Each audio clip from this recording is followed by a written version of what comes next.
It is good to see all of you. Hello, Hatfield. It is good to be back in Pennsylvania. And it is good to be right here at Connex.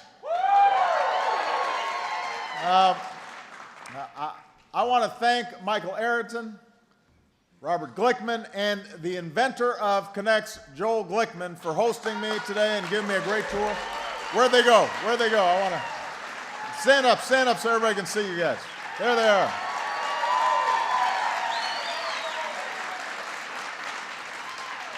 There you go. And I just noticed we got a couple outstanding members of Congress here. We got Shaka Fattah and Alison Schwartz.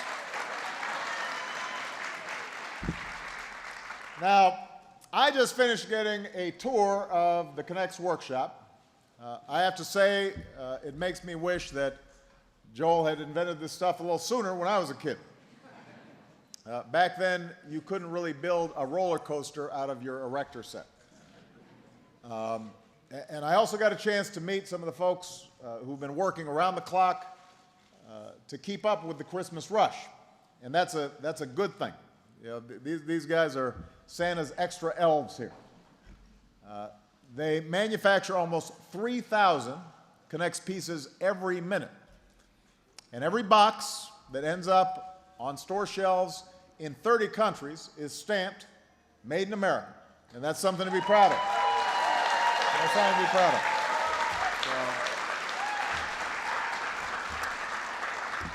By the way, I hope the camera folks had a chance to take a look at some of the Connex, including that flag made out of Connex.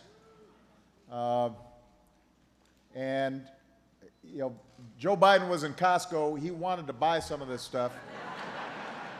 But I told him he had too much work to do. I wasn't going to have him building roller coasters all day long.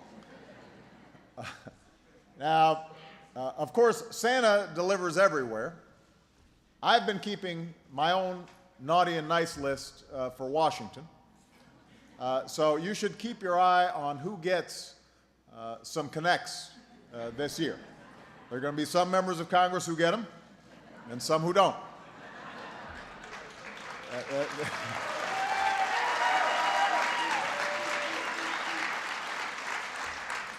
But look, this is a wonderful time of year.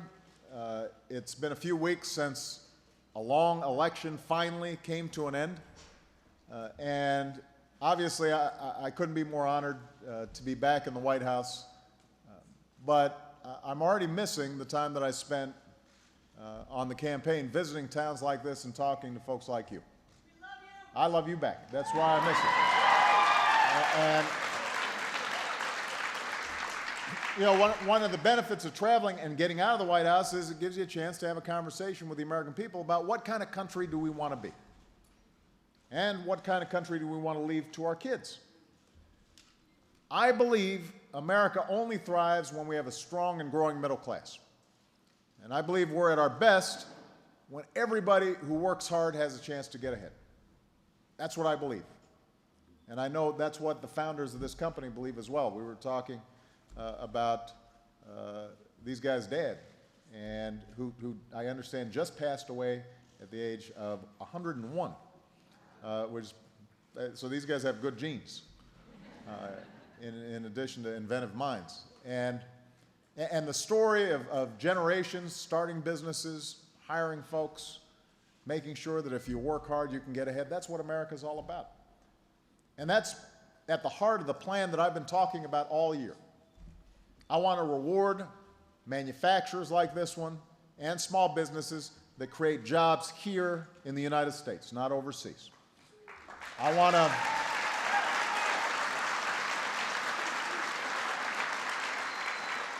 and by the way, this is a company, one of the few companies in the toy industry that have aggressively moved jobs back here.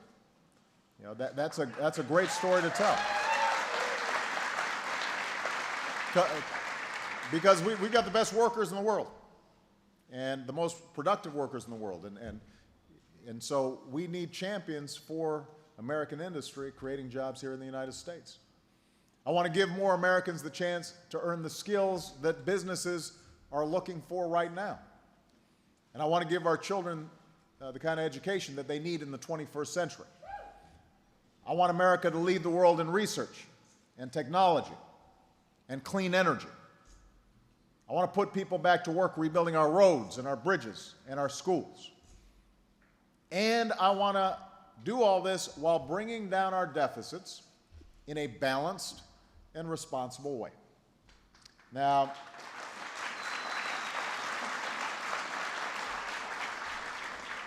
on this last point, you've probably heard a lot of talk in Washington and in the media about the deadlines that we're facing on jobs and taxes and investment.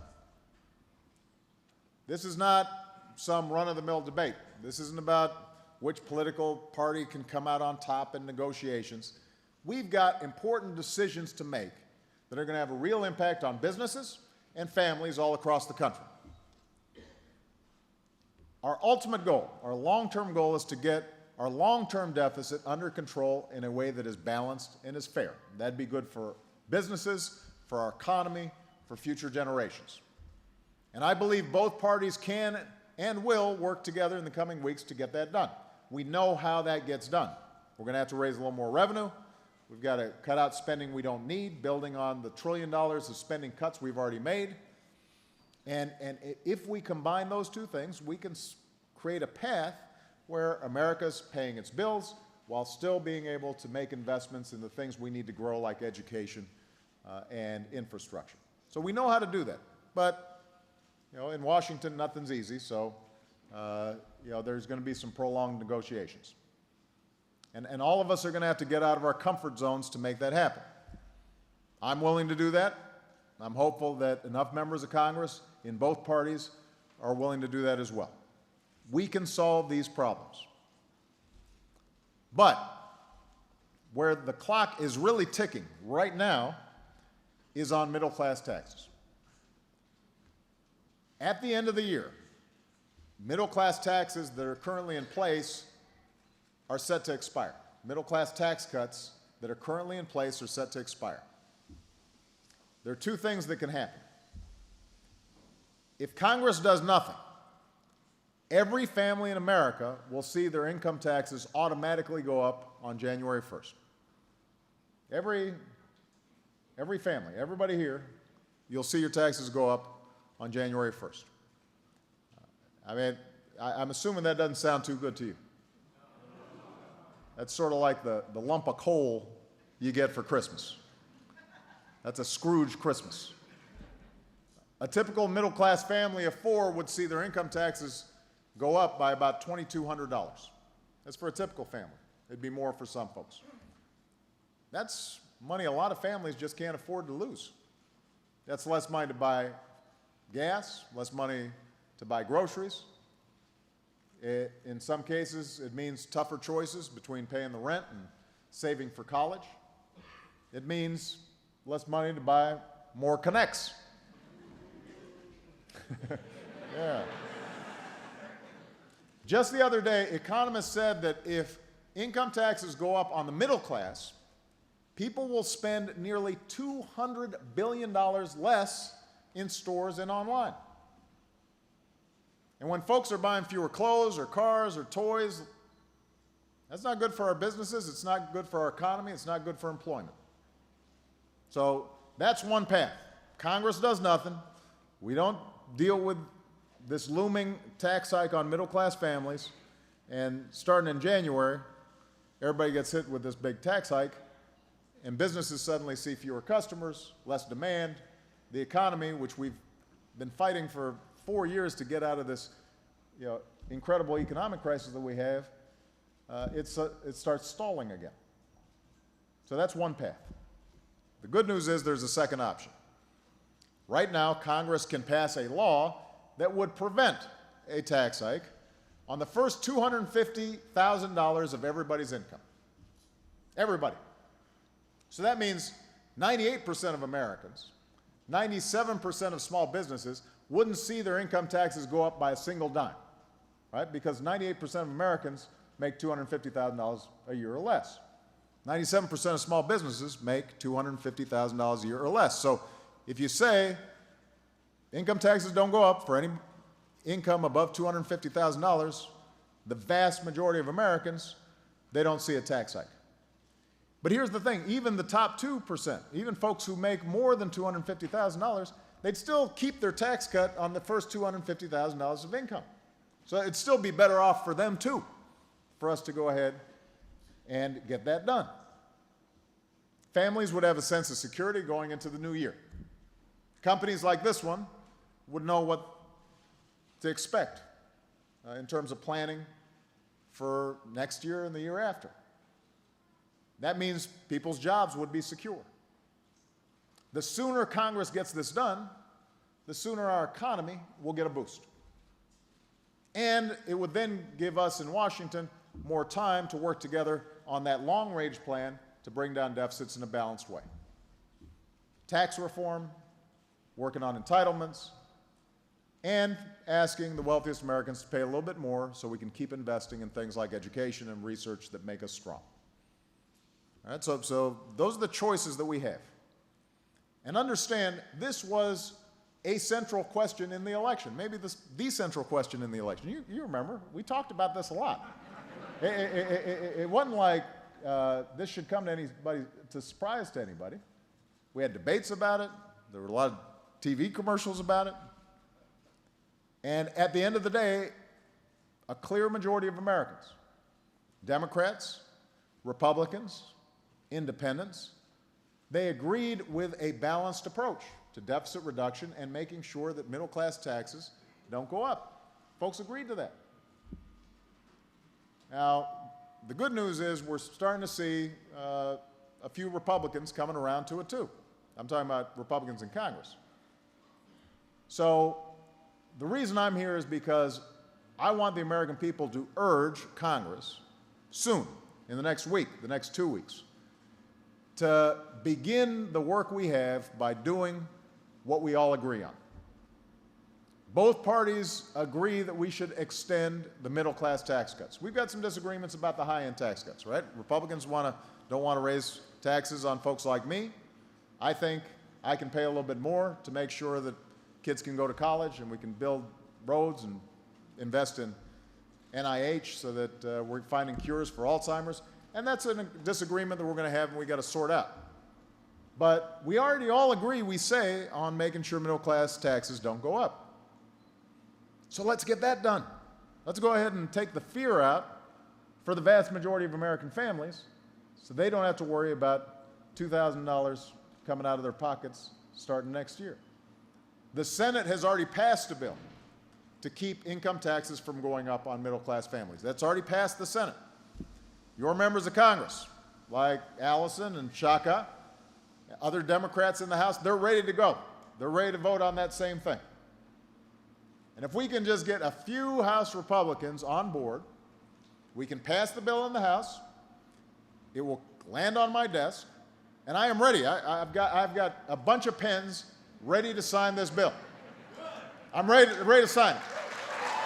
I'm ready to sign it.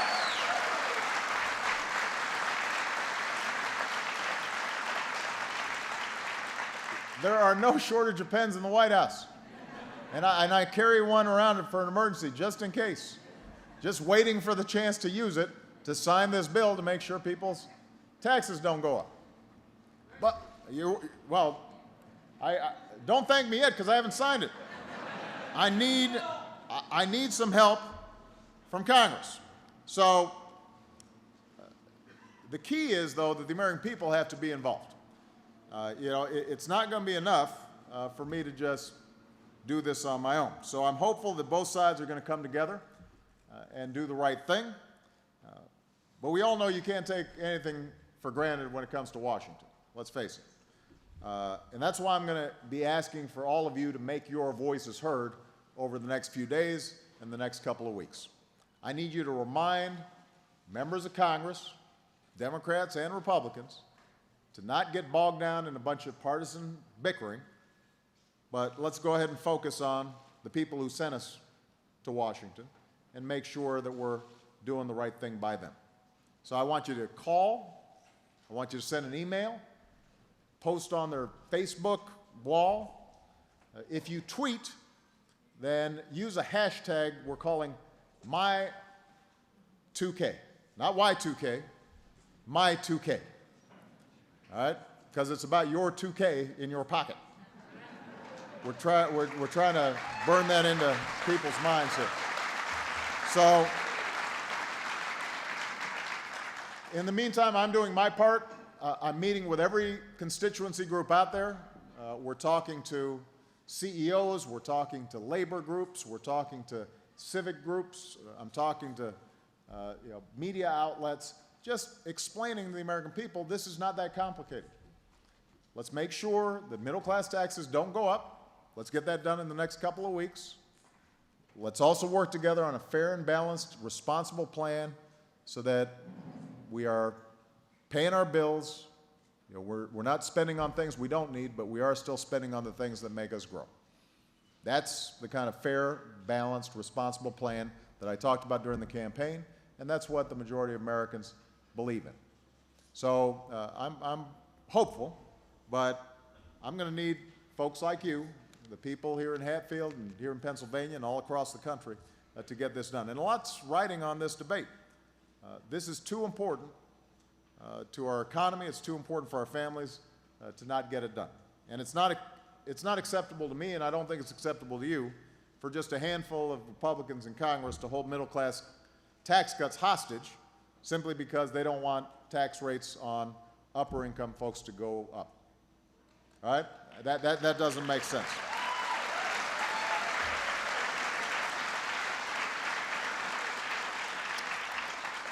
If your voices are heard, then we can help businesses like this one. We're going to sell a whole bunch of Connects. Let's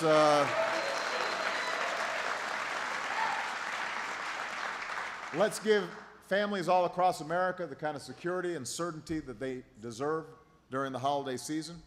Let's keep our economy on the right track. Let's stand up for the American belief that each of us have our own dreams and aspirations, but we're also in this together. And we can work together in a responsible way, that we're one people and we're one nation. That's what this country is about. That's what all of you deserve. That's what I'm fighting for every single day, and I will keep fighting for as long as I have the privilege of being your president. Thank you very much, everybody. God bless you. God bless America.